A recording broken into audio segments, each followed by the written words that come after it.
Katanya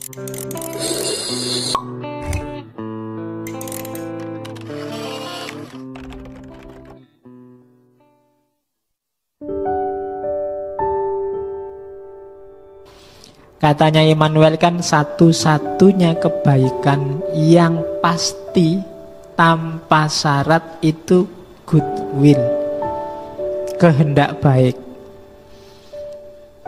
Nah, itu modelnya tanya jawab. Kalau keberanian ini termasuk cardinal virtue, kebajikan utama kalau di Aristoteles. Katanya Immanuel kan enggak, keberanian itu tidak pasti baik. Ya kan, kalau kamu berani tapi beraninya ngerampok, berani begal, berani mukuli orang, itu kan tidak baik. Padahal itu berani, tapi berani juga ada situasi jeleknya. Berarti ada syaratnya. Berani pasti baik? Enggak. Kalau berani nyusahin orang lain ya enggak baik. Kecerdasan atau pengetahuan, kalau di Socrates itu pengetahuan pasti baik, kecerdasan pasti baik? Enggak, katanya Immanuel kan. Pengetahuan, kecerdasan kalau yang punya para kriminal malah bahaya. Orang jahat kok cerdas, wih nguatiri itu wis. Malah bahaya. Jadi bisa nabrak tiang listrik tidak kelihatan, bisa loh iya kan, cerdas loh itu.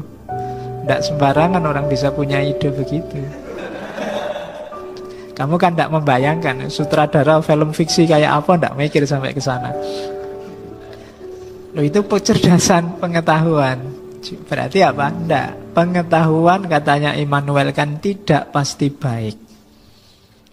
Apa terus kesehatan? Tidak, katanya Immanuel kan. Kalau yang sehat terus, nggak sakit-sakit orang kayak Hitler malah bahaya. Mbok yo bendang sakit-sakit gitu loh yang kayak gitu itu. Jadi enggak. Ya orang-orang baik sehatlah terus, tapi yang orang-orang kayak gitu mbok dikasih sakit biar ndang tobat. Jadi kesehatan enggak selalu baik. Kebahagiaan, iya juga. Orang-orang jahat itu kalau dikasih bahagia hidupnya ya enggak baik juga. Mereka harusnya sumpek hidupnya, jangan dikasih bahagia. Kalau dikasih bahagia malah jelek, jahat terus dia. Ternyata kebahagiaan, pengetahuan, keberanian tidak pasti baik. Satu-satunya yang pasti dalam situasi apapun, kondisi apapun baik adalah goodwill, keinginan baik. Loh orang jahat pak, lah ya orang jahat kalau punya keinginan baik itu apik. Gitu. Orang kurang ajar kalau dia punya niat baik, baik itu sudah. Nggak ada syaratnya, pokoknya nggak ada pengecualiannya. Jadi goodwill itu dimanapun pasti baik. Semua kebajikan yang lain ada situasi-situasi di mana dia jadi jelek. Tapi yang goodwill ini syarat mutlak. Maka moralitas itu harus diawali dari goodwill. Nah, ini filsafat luar biasa kalau kalian besok ceramah ingin menjelaskan tentang niat. Jadi goodwill itu kan niat baik. Jadi diawali dari niat. Nah, kan makanya para penceramah itu sering ngawali ngomong pakai niat, goodwill. Itu kalimatnya. The only thing good without qualification is goodwill. Satu-satunya yang baik tanpa pengecualian, tanpa syarat apapun adalah goodwill. Nah, cuma ada prosesnya. Bagaimana kita biar punya goodwill? Syarat pertama, sarannya Cak Lontong itu mikir. Ya, mikir. Tadi kan dibilang tidak ada nilainya. Kebaikan atau kebenaran itu yang kita tidak otonom. Biar kita otonom, ya harus mikir sendiri. Nyari yang baik untuk kita, terus kita niati baik, kita jalankan. Jadi untuk memiliki goodwill yang pertama mikir. Terus cara mikirnya gimana? Dasarnya apa? Nah, pikirkanlah kewajiban. Maksudnya pikir kewajiban itu, pikirkanlah apa yang memang harus kamu lakukan. Apa yang seharusnya kamu lakukan. Jadi untuk ketemu goodwill, berpikirlah apa sih yang harus aku lakukan.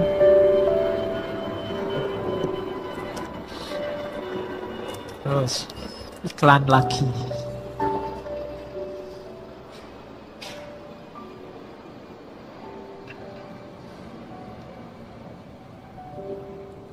Jadi identifikasi, oh ada temanku sakit, apa yang harus aku lakukan? Kewajibanku apa? Ada tetanggaku kesusahan, ada temanku kebanjiran, apa yang harus aku lakukan? Kewajibanku apa? Oke. Nah, lah terus kita tahunya bahwa itu kewajiban, caranya gimana? Caranya adalah dengan hukum moral. Hukum moral adanya di mana? Dalam dirimu. Kamu sudah tahu. Jadi karena dia sudah ada dalam diri kita. Jadi untuk cari goodwill gimana caranya? Berpikirlah apa yang harus kamu lakukan. Pasti ketemu. Kenapa? Karena ketika kamu cari apa yang harus kamu lakukan, itu kamu sedang masuk ke ranah hukum moral. Moral itu kan tindakan yang baik. Dan itu kamu sudah ngerti yang baik itu apa dalam dirimu. Jadi cuma jalannya mikir, tidak diraba-raba, dikira-kira atau pakai srek ndak dipikir. Nanti kamu akan ketemu mana yang baik. Jadi orang baik itu kalau versinya Immanuel Kant, orang yang menguasai kehendaknya dan mampu mengikuti hukum moral. Jadi will-nya itu will untuk patuh pada aturan moral. Itu berarti orang baik. Jadi niat yang baik untuk mengikuti pedoman moral. Itu maunya Immanuel Kant. Itu kalimat di bukunya. A good will is not good because of what it affect and accomplish. It is good in itself. Niat baik itu tidak bersifat baik hanya karena efeknya. Efek yang sudah terjadi. Tapi niat baik itu good in itself. Baik dalam dirinya sendiri. Even if by utmost effort the good will accomplish nothing, it would still shine like a jewel. Meskipun setelah dijalankan benar dengan segenap daya upaya, ternyata goodwill itu tidak ada hasilnya. Sudah niat baik bantu, ternyata nggak sukses, it would still shine, tetap bercahaya seperti mutiara, like a jewel, for its own sake, karena dia sendiri memang sudah bercahaya. As something which has full value in itself. Sebagaimana kalau usaha tadi sukses bernilai sepenuhnya. Jadi kalau kita sudah niat baik, melakukan hal yang baik, hasilnya apapun tidak masalah. Kita sudah tergolong orang bermoral. Sudah bantu sekuat daya, tidak sukses, tidak masalah. Sudah bermoral kita, sudah bercahaya. Nah itu menurut Immanuel Kant. Karena parameternya tidak di usaha tapi di hasil. Terus, nah sekarang kewajiban. Sejak tadi ngomong kewajiban. Menjelaskannya susah, saya kasih ilustrasi. Bayangkan, ayo membayangkan semua. Bayangkan kita ngasih hadiah ke ibu, maunya tak kasih contoh ke pacar kita, ndak enak. Bayangkan kita ngasih bunga ke ibu kita pada hari ibu. Karena hari pacar tak cari-cari ndak ada. Oke. Valentine Day kan hari kasih sayang, bukan hari pacar. Nah, kamu ngasih bunga. Tapi tujuannya untuk membuat gembira. Untuk, wah biar ibuku surprise ya, biar ibuku tiba-tiba seneng. Meskipun kamu tahu bahwa sebenarnya kamu wajib untuk berbakti pada ibumu.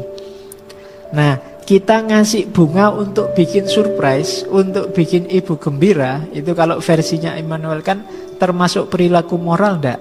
Enggak. Kenapa? Ada tujuannya.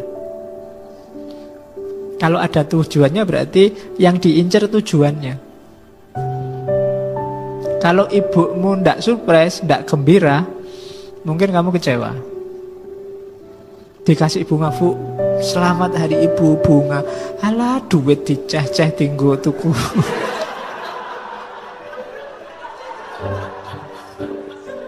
Ya kan? Mungkin ibumu apa itu kamu buang-buang duit mbok tinggo maem wae.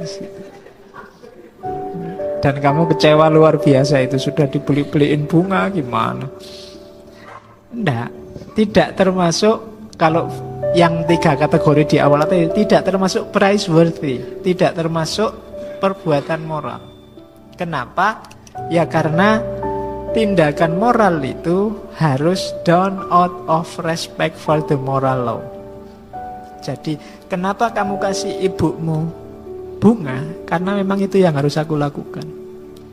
Itu bentuk baktiku padanya. Bukan urusan dia menggembirakan atau enggak. Itu urusan lain, itu urusan tujuan. Khusus hari ibu saya kerja bakti di rumah, ibu gak usah ngapa-ngapain. Kenapa? Ya memang itu yang harus aku lakukan. Kewajibanku memang itu. Jadi dari kewajiban, itu gambarannya kewajiban itu. Jadi apa kalau gitu nggak usah gitu-gitu Pak, nggak usah ngirim bunga lah, nggak usah. Enggak, perbuatan itu bukan sesuatu yang tidak bermoral dalam arti jelek, tapi kayak tadi acceptable. Kalau bahasa filsafat moralnya dia non moral. Non moral itu enggak ada hubungannya sama moral. Atau pakai istilah lain kadang-kadang pakai istilah amoral. Ini mahasiswa filsafat awas keliru. Kalau ada mahasiswa sama mahasiswi nginep di kos-kosan berdua, itu bukan amoral, tapi immoral. Ada bedanya. Kalau amoral itu netral dari penilaian moral.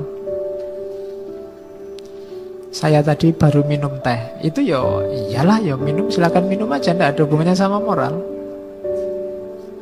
Jadi perbuatan-perbuatan yang bernilai netral tadi, acceptable tadi, nilainya netral, itu amoral, tidak ada hubungannya dengan moral, bukan moral. Kalau immoral itu baru berlawanan dengan nilai moral. Jadi kalau kamu bawa pacarmu nginep berdua, terus ada yang bilang kamu melakukan perbuatan amoral, oh salah Bapak. Mana ya? Enggak, saya berani taruhan saya tidak amoral. Nanti gegero sing suwi ngono baru. Jadi, karena yang kamu lakukan itu immoral, bukan amoral. Nah, nanti Pak RT-nya alhamdulillah dapat wawasan baru. Oke. Ya. Jadi apa sih yang benar itu? Yang benar itu, bermoral itu yang pertama sesuai dengan kewajiban. Jadi kewajiban itu ya kayak gini loh, menjelaskannya gampang. Kenapa kamu ngaji? Ya karena ngaji itu baik. Selesai. Karena ngaji itu baik, saya harus ngaji, simple. Enggak, saya pengen jadi ahli filsafat Pak. Saya pengen macam-macam tujuannya. Kalau sudah macam-macam, ya itu baik, tapi amoral. Jadi masih ada motif yang di luar goodwill, di luar niat baik untuk melakukan perbuatan, tapi yang di luar itu. Kalau bahasa agama saya bilang tadi ikhlas itu. Kenapa kamu belajar? Ya memang saya harus belajar. Bukan karena biar saya pinter Pak, biar lulus cepet Pak, biar kumlot, enggak. Ya memang karena saya harus belajar.